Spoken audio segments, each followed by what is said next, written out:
Hello बच्चों, आइए आज आप लोगों को मिलवाते हैं आशुतोष अग्रही से। आइए आशुतोष जी। आशुतोष हमारे यहाँ M3 बैच के स्टूडेंट थे और आशुतोष ने इस वर्ष 666 मार्क्स प्राप्त किए नीट में।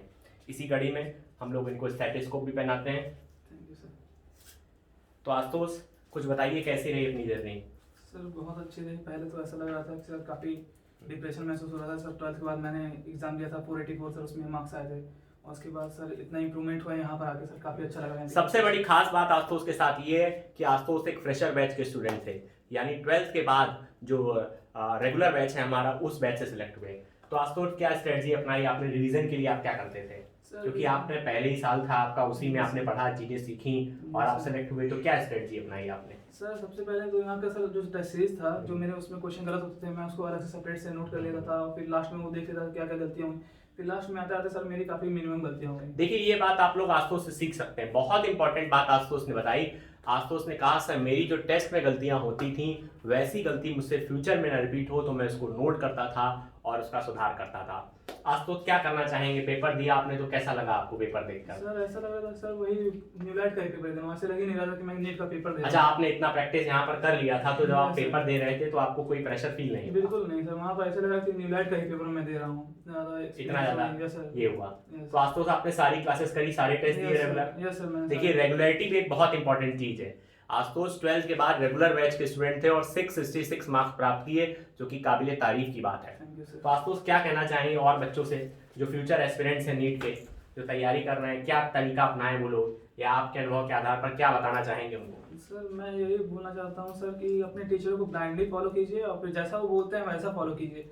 जैसा वो बोलते हैं एनसीईआरटी पढ़ने के लिए एनसीईआरटी पढ़िए और जैसा वो बोलते हैं, जैसा वो होमवर्क देते हैं होमवर्क कीजिए, बस उतना सफिशिएंट है।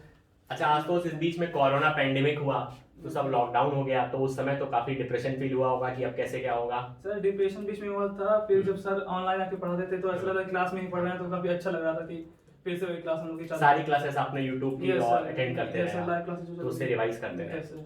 आशुतोष क्या बताएंगे, पेपर पैटर्न देखकर आपको क्या लगा? एनसीईआरटी का कितना रोल है? एनसीईआरटी का सर मुझे लगता है सब कुछ रोल है एनसीईआरटी का ही है। सारा रोल एनसीईआरटी का ही है। अच्छा, तो क्या करते थे आप फिजिक्स में, केमिस्ट्री में, बायो में? कुछ भविष्य के बच्चे जो हमारे तैयारी कर रहे हैं उनके लिए आप कुछ बता पाएं? बायो तो सर एकदम टोटली एनसीईआरटी, टोटल एनसीईआरटी।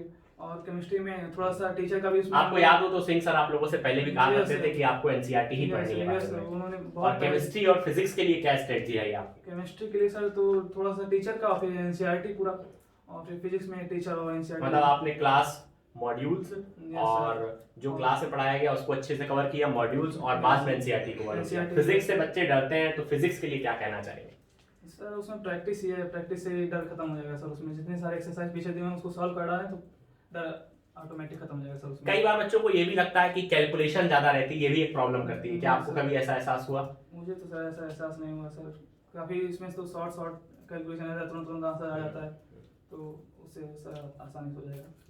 चलिए, तो ये थे हमारे साथ आशुतोष जो M3 बैच के स्टूडेंट थे और 666 मार्क्स पास किए। आशुतोष आपको बहुत बहुत बधाई। Thank you sir. और आशा करते हैं आप भविष्य के हमारे बच्चों के लिए एक इंस्पिरेशन बनेंगे। Thank you Ashutosh. Thank you sir.